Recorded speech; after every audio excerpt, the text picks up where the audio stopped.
Report ఏదైతే దేని ఆధారంగానైతే మనం అన్ని అనుమతులు తెచ్చినామో దాన్ని కూడా తిప్పి పంపితే 6-7 నెలలుగా కనీసం మాట్లాడే తెలివి లేదు. ఆఖరికి ఆ ప్రాజెక్టుని కుదించే ప్రయత్నం చేస్తున్నావు. తెలంగాణకు ముఖ్యంగా కృష్ణా నీళ్లలో అన్యాయం తలబెట్టే ప్రయత్నం చేస్తున్నామని చెప్పి కేసీఆర్ గారు గర్జిస్తే దానికి సమాధానం చెప్పే సత్తా లేదు కాబట్టి ఏం చేయాలి? కేసీఆర్ మీద కేసు పెడుతున్నా అని లీక్ ఇవ్వాలి. దాంతో తెల్లారి పేపర్లను కాళ్ళు పట్టుకొని తెల్లారి తాటికాయంత అక్షరాలతోని కేసీఆర్ కు నోటీసులు అని చెప్పి తెల్లారి పేపర్లు రాయించాలి, ప్రజల దృష్టి మల్చాలే. ఇది ఆయన ఉద్దేశం. 6 గ్యారెంటీల గురించి ఎవరు మాట్లాడొద్దు, రైతు బంధు గురించి ఎవరు మాట్లాడొద్దు, రైతు కూలీలకు నెలకు ఇస్తానన్న 1000 రూపాయలు ఇందిరమ్మ ఆత్మీయ భరోసా అని బిల్డప్ ఏదైతే ఇచ్చిండో, లక్షలాది మంది రైతు కూలీలు ఏదైతే ఎదురు చూస్తున్నారో దాని గురించి మాట్లాడొద్దు. 22 లక్షల మంది కౌలు రైతులకు ఇస్తానన్న రైతు బంధు ఎందుకు బంద్ అయింది అని చెప్పి కౌలు రైతులు అడగొద్దు. తులం బంగారం ఏమైంది నాయనా అని ఆడబిడ్డలు అడగొద్దు. అట్లాగే బతుకమ్మ చీర ఏమైంది అని మహిళలు ఎవరు అడగొద్దు. నెలకి ఇస్తానన్న 2,500 ఏమైంది అని గుర్తు చేయొద్దు. 4,000 పింఛన్ అంటివి ఏడవాయరా నాయనా అని పెద్ద మనుషులు అడగొద్దు. ఇస్తానన్న 2 లక్షల ఉద్యోగాలు ఏవి అని పిల్లలు అడగొద్దు. మాకు స్కూటీలు ఇస్తానంటివి ఏవి అని ఆడపిల్లలు అడగొద్దు. అట్లాగే నిరుద్యోగ భృతి అంటివి 4,000 అదెక్కడా అని పిల్లలు అడగొద్దు. ఇస్తానన్న 12 లక్షల అంబేద్కర్ అభయహస్తం దళిత బంధు తీసేసి 12 లక్షలు ఇస్తా అన్నాడు కదా కేసీఆర్ గారు. 10 లక్షలు ఇస్తే నేను 12 లక్షలు ఇస్తా అన్నాడు. ఏమైంది అని దళితులు అడగొద్దు, గిరిజనులు అడగొద్దు. అట్లాగే బీసీలకు 42% ప్రభుత్వ కాంట్రాక్టులలో, విద్యలో, ఉపాధిలో, సర్పంచ్ ఎన్నికల్లో, స్థానిక సంస్థల్లో ఇస్తానన్న రిజర్వేషన్ ఏమైందని బీసీలు అడగొద్దు. పెడతానన్న 20,000 కోట్ల బడ్జెట్ సంవత్సరానికి మొత్తం 5 ఏళ్లలో 1,00,000 కోట్ల బడ్జెట్ ఏమైంది అని బీసీలు అడగొద్దు. ఇస్తానన్న గొర్రెలేమాయ్ అని యాదవులు అడగొద్దు. తెస్తానన్న చేపలేడవాయ్ అని ముదిరాజులు గంగపుత్రులు అడగొద్దు. బీసీ డీలకెళ్ళి ఏలకు మారుస్తానో కదా ఏమాయ్ అని ముదిరాజులు అడగొద్దు. ఇట్లా 420 హామీలు ఏవైతున్నాయో వీటన్నిటి నుంచి దృష్టి మళ్లించాలంటే ఏం చేయాలి? కేసీఆర్ కు నోటీసులు ఇవ్వాలి.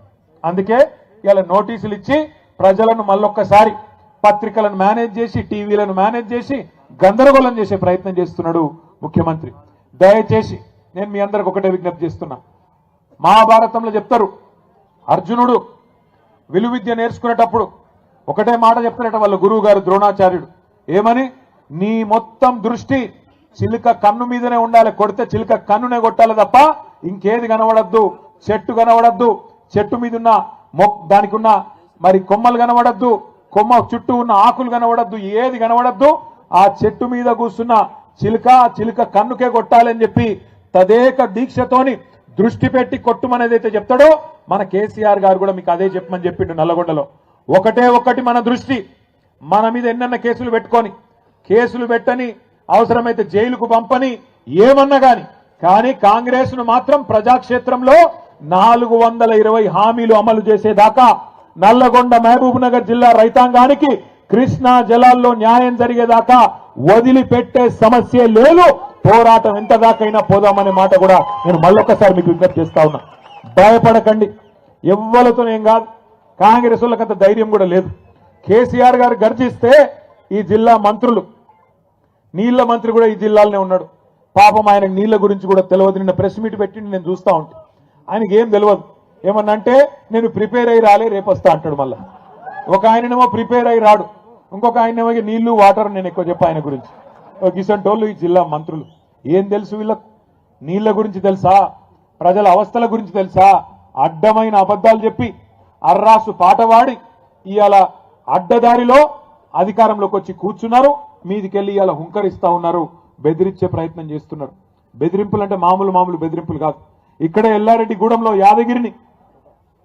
ఎల్లమ్మగూడెంలో యాదగిరిని ఏ రకంగా అవమానించినరో ఒక యాదవ సోదరుణ్ణి మీ కళ్ళ ముంగట్నే ఉన్నది. లింగంపల్లిలో, సూర్యాపేట జిల్లాలోని నూతనకల్లి మండలం లింగంపల్లిలో మల్లయ్య యాదవ్ గారిని కిరాతకంగా హత్య చేసినారు. అట్లాగే చిన్న కాపర్తిలో ఇప్పుడే లింగయ్య గారు చెప్పినట్టు గెలిచిన వాళ్లను పోస్టల్ బ్యాలెట్లను లెక్క పెట్టకుండా ఓడించినట్టు ప్రకటించినారు. అట్లా చాలా గ్రామాల్లో, ఇక్కడ నారాయణపురంలో కానీ ఇంకా చాలా గ్రామాలలో ఇవాళ ఈ అరాచకంతో రీకౌంటింగ్ చేసి మొదలు గెలిచిన వాళ్లను తర్వాత ఓడిపోయిన వాళ్ళుగా ప్రకటించి ఆ రకంగా కూడా అన్యాయం చేసినారు. ఇవాళ బెదిరింపులు పనిచేయకపోవడంతో కొత్త కథ ఎత్తుకున్నారు. ఏమని? మీకు ఇందిరమ్మిన్లు ఇయ్యం, మీకు ఫలానాది ఇయ్యం, మీరు సర్పంచులందరూ మాతోనే వస్తేనే రేపటి రోజున మీకేమైనా ఉంటుందని చెప్తున్నారు. నేను మీ అందరికీ ఒకటే గెలిచిన మా గౌరవ సర్పంచులకు, ఉప సర్పంచులకు ప్రత్యేకంగా నేను విజ్ఞప్తి చేస్తా ఉన్నా. ఒక్కసారి మీరు పరిస్థితి గమనించండి. గెలిచిన కాంగ్రెస్ ఎమ్మెల్యేలకే ఇవాళ దిక్కు లేదు అక్కడ. మీరు చూడండి, నేను చెప్పేది అబద్ధం కాదు. ఒక ఎమ్మెల్యే గారు, కాంగ్రెస్ ఎమ్మెల్యే నిజామాబాద్ జిల్లాలో, కామారెడ్డి జిల్లాలో, ఇక రేవంత్ రెడ్డి గారు నిధులు ఇస్తలేడు అభివృద్ధికి అని చెప్పి ప్రపంచ బ్యాంకుకు ఉత్తరం రాసిండు ఆయన. అయ్యా నాకు ఒక 100 కోట్లు ఇవ్వండి, మా ముఖ్యమంత్రి గారు పైసలు ఇస్తలేడు, అభివృద్ధికి పైసలు లేవంట అని ఆయన ఉత్తరం రాసుకున్నాడు. అట్లాగే ఇంకొక ఎమ్మెల్యే గారు, మహబూబ్ నగర్ జిల్లా ఎమ్మెల్యే గారు, కాంగ్రెస్ ఎమ్మెల్యే ఎన్ఎం శ్రీనివాసరెడ్డి, ఆయన కుల్లో చెప్తున్నాడు, కాంగ్రెస్ ఎమ్మెల్యేలకు పైసలు లేవు, ప్రభుత్వం దగ్గర డబ్బులు లేవు, మాకు పెళ్లిళ్లకు పేరెంటాలకు పోవడం తప్ప మాకు ఏ పని లేకుండా పోదు అని చెప్పి ఆ ఎన్ఎం శ్రీనివాసరెడ్డి గారు చెప్తా ఉన్నాడు. ఇది మీకు ఎందుకు చెప్తున్నా అంటే, గెలిచిన ఎమ్మెల్యేల పరిస్థితి ఇట్లా ఉన్నది. వాళ్ళు అనుకుంటున్నారు, కాంగ్రెస్ ఎమ్మెల్యేలు మేము అనుకుంటే సర్పంచులను ఇబ్బంది పెట్టగలుగుతామని వాళ్ళు అనుకుంటున్నారు. కానీ మీకు రక్షణగా నిలబడేది, మీకు రక్షణకు వచ్చేది, మీ హక్కులను కాపాడేది ఒకరే ఒక్కరు, డాక్టర్ బాబాసాహెబ్ అంబేద్కర్ రాసిన రాజ్యాంగమే మీకు ఇలా హక్కుగా అండగా నిలబడుతుందని చెప్పే మాట నేను విజ్ఞప్తి చేస్తా ఉన్నా. ఈ పైసలు ఏవైతే వాళ్ళు చెప్తున్నారో, నేను ఇయ్యా ఇచ్చేస్తా అది చేస్తా అని, ఎవడి అబ్బ సొమ్ము కాదు, ఎవడి అత్త సొమ్ము కాదు. ప్రజల పైసలు, పన్నుల రూపంలో ప్రజలు కట్టిన పైసలను మళ్ళీ తిరిగి వారి కోసమే ఖర్చు పెట్టడం ప్రజాప్రతినిధులుగా మన బాధ్యత.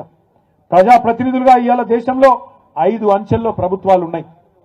ఢిల్లీలో కేంద్ర ప్రభుత్వం ఉన్నది, ప్రధానమంత్రి గారు, మంత్రి మండలి, ఎంపీలు ఢిల్లీలో ఉంటారు. రాష్ట్రంలో రాష్ట్ర ప్రభుత్వం ఉంటుంది, ముఖ్యమంత్రి గారు, మంత్రి మండలి, ఎమ్మెల్యేలు, ఎమ్మెల్సీలు రాష్ట్రంలో ఉంటారు. కొద్దిగా కిందికి వస్తే జిల్లా పరిషత్, ఇప్పుడు జిల్లా పరిషత్ లేదు కానీ జిల్లా ప్రభుత్వం జిల్లా పరిషత్ రూపంలో ఉంటుంది. ఇంకొద్దిగా కిందికి వస్తే మండల పరిషత్తు, మున్సిపాలిటీలు, ఇక్కడ మండల పరిషత్తు, అక్కడ మున్సిపాలిటీలు. ఇంకా కొద్దిగా కిందికి వస్తే గ్రామ స్థాయిలో గ్రామ పంచాయతీల్లో మీరే బాసులు. ఈ మాట ఎందుకు అంటున్నా అంటే, రాజ్యాంగంలోనే అంబేద్కర్ గారు రాసినారు 5 అంచెల ప్రభుత్వం గురించి. ఈ 5 అంచెల ప్రభుత్వంలో రాష్ట్రానికి ముఖ్యమంత్రి ఎట్లనో గ్రామానికి సర్పంచ్ గారు అట్లా అనే మాట నేను విజ్ఞప్తి చేస్తా ఉన్నా. మీకు వచ్చే నిధులు మీకే వస్తాయి, మీ హక్కుగా. ఇదెవరో మీకు భిక్షమేస్తేనో, ఎవరో మీకు ఇట్లా చేయి విధులిస్తేనో వచ్చేది కాదు. ఫైనాన్స్ కమిషన్ ద్వారా రాజ్యాంగం ప్రకారం ఇవాళ ఢిల్లీలో ఒక రూపాయి విడుదలైతే